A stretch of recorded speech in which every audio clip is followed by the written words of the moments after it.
more information. Governor Cuomo. Thank you. First, our thoughts and prayers are with those New Yorkers who we lost today. It reminds us all how precious life is. They left the house this morning. They were enjoying the beautiful west side of Manhattan on a beautiful fall day, and they're not going to be returning home.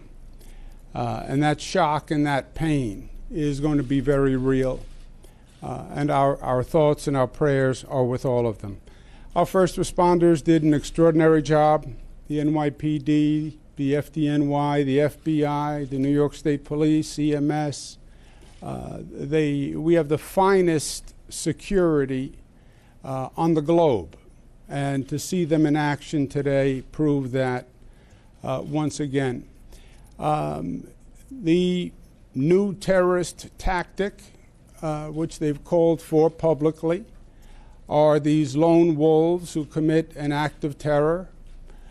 This is all very preliminary. It's only been a couple of hours, but at this point there's no evidence to suggest a wider plot or a wider scheme, but the actions of one individual who meant to cause pain and harm and probably death and the resulting terror. And that was the purpose. We will be vigilant. More police everywhere. You'll see them in the airport. You'll see them in the tunnels. It's not because there's any evidence of any ongoing threat or any additional threat. It is just out of vigilance and out of caution. And the truth is, New York is an international symbol of freedom and democracy. That's what we are, and we are proud of it. That also makes us a target for those people who oppose those concepts. And we've lived with this before. We felt the pain before. We feel the pain today. But we go forward together, and we go forward stronger than ever. We're not going to let them win. And if we change our lives, we contort ourselves to them, then they win and we lose. We'll go about our business. Again, there's no ongoing threat. There's no evidence of that at this time. So there's no reason to have any undue anxiety. You will see more security forces, but that's only because it's an abundance of caution and not a signal of anything else. And there'll be continued investigation, and justice will be done.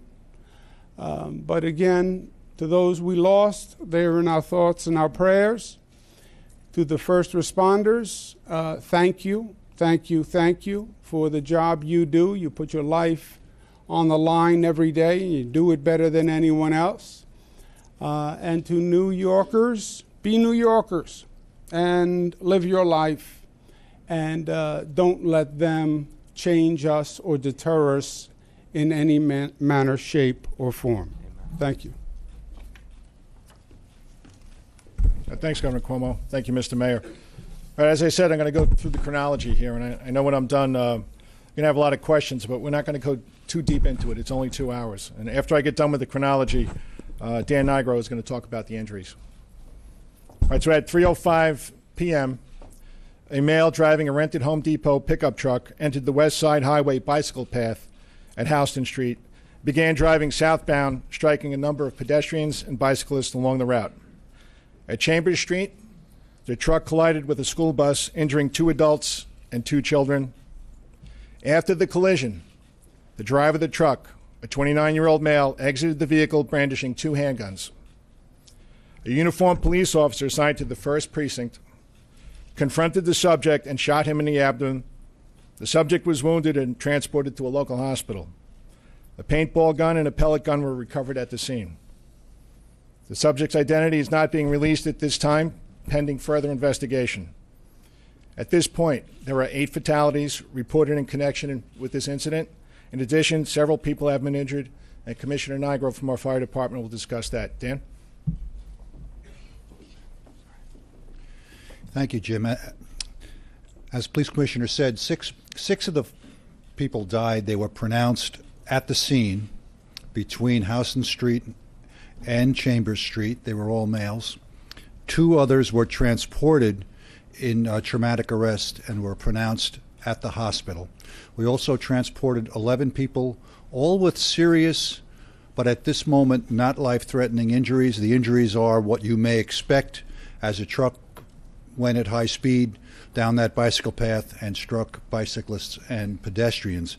There may be more injuries as people self-evacuated, and we will determine that later as we do our survey. But that's the patient count and the deaths as we know it now. All right, at this point, we're going to take some questions. Miles, hold on, Miles. This is something that John Miller talks about all the time. Terror attacks or these kind of things where it's a rented truck. This is something that you guys do in the field all the time. You talk with these truck companies. Have you guys talked to Home Depot recently about this kind of being vigilant about this? Hey, John, you want to talk about the program a little bit? The police chief was just asked if any measures are being taken to stop people from hiring vehicles for this sort of attack. We have just under 20,000 members in the private sector. After ISIS, Rumiyah magazine came out with the issue just about 2 years ago around this time of year, suggesting car attacks. You'll recall one of the targets they suggested was the Thanksgiving Day parade. We went and did extensive outreach to the truck rental business. We visited over 148 truck rental locations in this area, the obvious ones, U-Haul, Ryder, Home Depot, etc., and talked about suspicious indicators, ways to come forward. After attacks on the German Christmas market, after Nice, we repeated those visits 2 more times, either by making telephonic contact, email, or going back to the same places. So the industry has had a high level of awareness on this matter from the NYPD.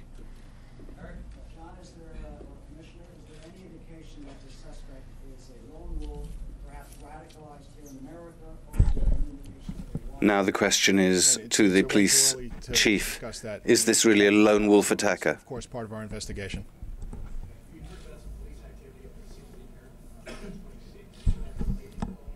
Initially, we thought it might have been, but it turned out not to be. Yep. This is all part of the investigation.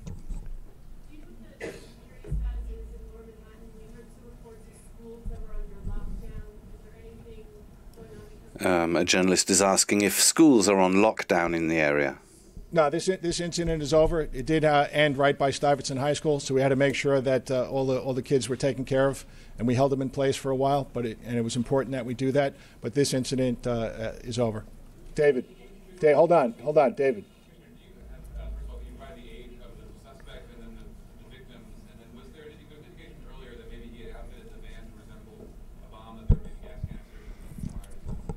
He's a 29-year-old male, and I'm not going to talk about the truck right now. Right there. Yes, can you confirm that the suspect said Allahu Akbar or anything? The police commissioner is being asked confirmed if the suspect said Allahu Akbar upon his arrest. What else is it that leads you to label? Yeah, he did make a statement when he exited the vehicle, and if you just look at the MO of the attack, that's consistent with what's been going on. So that along with the statement has enabled us to label this a terrorist event. Yeah, no, not right now. Do you have his nationality, and was there any intelligence leading up to He's being asked about his nationality. Yeah, again, 2 hours old, and we'll update you as we go along. Lenny. It's being conducted jointly with the NYPD and the FBI. From Florida? Yeah, I'm not going to go into that. Yep, John. John, not right now, no. Yes. After the Times Square incident, I talked about this. Any incident that happens in New York or happens in the country or happens around the world, we have to learn from that. So, of course, we're going to take a look at that. Yep. Yeah, he's in the hospital. I'm not going to tell you what hospital. And I'm going to let Chief Gomez talk about what we're doing for the Halloween parade tonight. Carlos? All Right. In less than 90 minutes, that parade will kick off. We will proceed with the parade, and certainly we've added more resources, more police officers, heavy weapons teams, block of vehicles on the street leading to the route, as well as more sand trucks. And there's also heavy weapons teams being deployed throughout the city at key iconic locations.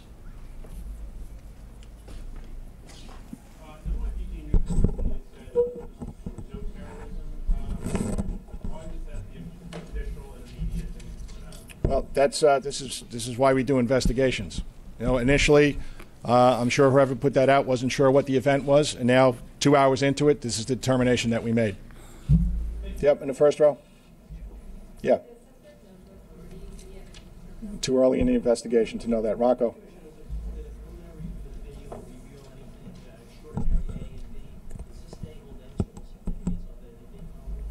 I haven't looked at the video yet. We're retrieving as much video as possible. What we do know is he entered the bike path at Houston Street and he exited the bike path at Chambers Street when he collided with the school bus. And there are no intersections on the west side of the bike path between Houston and Chambers. And hold on one second, in the back there. Dan, do you have that? They're among the injured that are serious but not life-threatening. All right, they're among the injured that are serious but not life-threatening. Yes? Were they the only two children on the bus at the time, and which Home Depot was the rented? We're not going to talk about where the Home Depot was rented from just yet. And Bob, do we know how many people were on the bus? 4 total, 2 adults, 2 children. There were 2 adults and 2 children on the school bus. In the back? Lisa? Where he came into the city? Don't know. That's part of the investigation. Yep. No, we don't have that yet. Guys, listen, as we said, there's a lot of information to be gotten. We wanted to give you a preliminary. We're getting into a little bit too much detail at this point. We'll have to walk through that later. We'll give you another briefing as more information comes available. Well, this is starting to look like the end of questions from journalists.